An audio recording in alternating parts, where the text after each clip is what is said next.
Bonjour à tous et bienvenue pour un nouvel épisode de notre podcast La parole à nos talents. Aujourd'hui, je reçois Claire qui va pouvoir nous parler un petit peu de son métier et de son parcours. Bonjour Claire. Bonjour Émilie.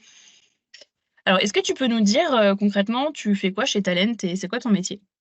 Oui, alors je suis très précisément conseillère en conseil en évolution professionnelle, donc CCEP dans notre jargon.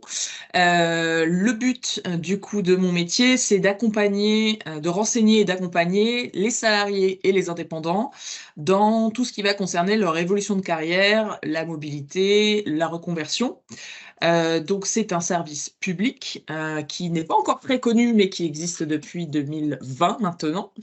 Et voilà, donc en gros, moi j'aime bien dire souvent que je fais une partie sympa du métier des ressources humaines puisque je reçois, j'écoute et j'accompagne, les salariés et aussi les indépendants dans leur choix d'évolution de carrière.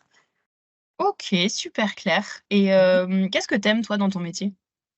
Ce que j'aime dans mon métier, bah, sans surprise, c'est l'humain. Moi, ça fait 2 ans et demi que je suis chez Talent. J'étais avant indépendante pendant, plusieurs années sur des métiers de coaching en reconversion professionnelle et également bilan de compétences et ce qui m'a, beaucoup manqué et ce, bien avant le confinement, c'était vraiment le relationnel humain et voir des vraies personnes en présentiel. Donc c'est ce que j'apprécie, c'est une des premières choses que j'apprécie dans mon métier, c'est de pouvoir rencontrer 5 à 6 personnes par jour, de leur offrir justement un espace, neutre, dans leur à la fois dans leur, on va dire une pause dans leur, journée professionnelle et dans leur journée perso également.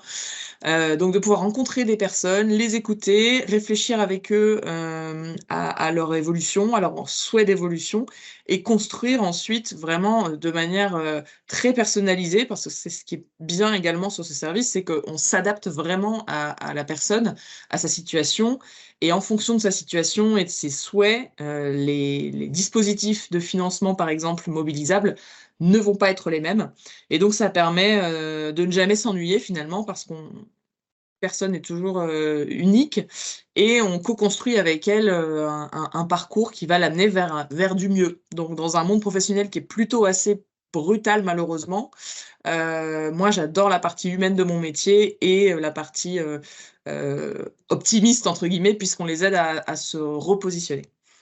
Super. En effet, ça donne envie. Est-ce que tu peux nous dire, pour finir, ce qu'il faut pour toi pour être bon dans ton métier? Oui, il faut déjà avoir, bah, évidemment une bonne écoute et une envie, sincère d'accompagner l'autre, ce que moi j'ai depuis des années puisque je pense que c'est quelque chose que j'ai depuis que je suis enfant et que j'ai travaillé, notamment, dans ma carrière un peu RH et après, surtout en me formant au coaching professionnel. Donc vraiment cette envie d'écouter l'autre, d'écouter, vraiment où il en est, d'écouter ce qu'il ne dit pas parfois aussi, puisque la plupart des gens qui viennent nous voir, ont un problème ou une situation qui ne leur plaît pas et c'est pas toujours évident de se livrer. Donc vraiment la première qualité pour moi, c'est une écoute, active, pleine et entière. Également des solutions à proposer, donc qui vont être adaptées à la personne. Donc savoir aussi s'adapter. On parle pas pareil à quelqu'un qui est aide-soignant ou, à un DRH parce que c'est 2 populations qu'on peut rencontrer très fréquemment.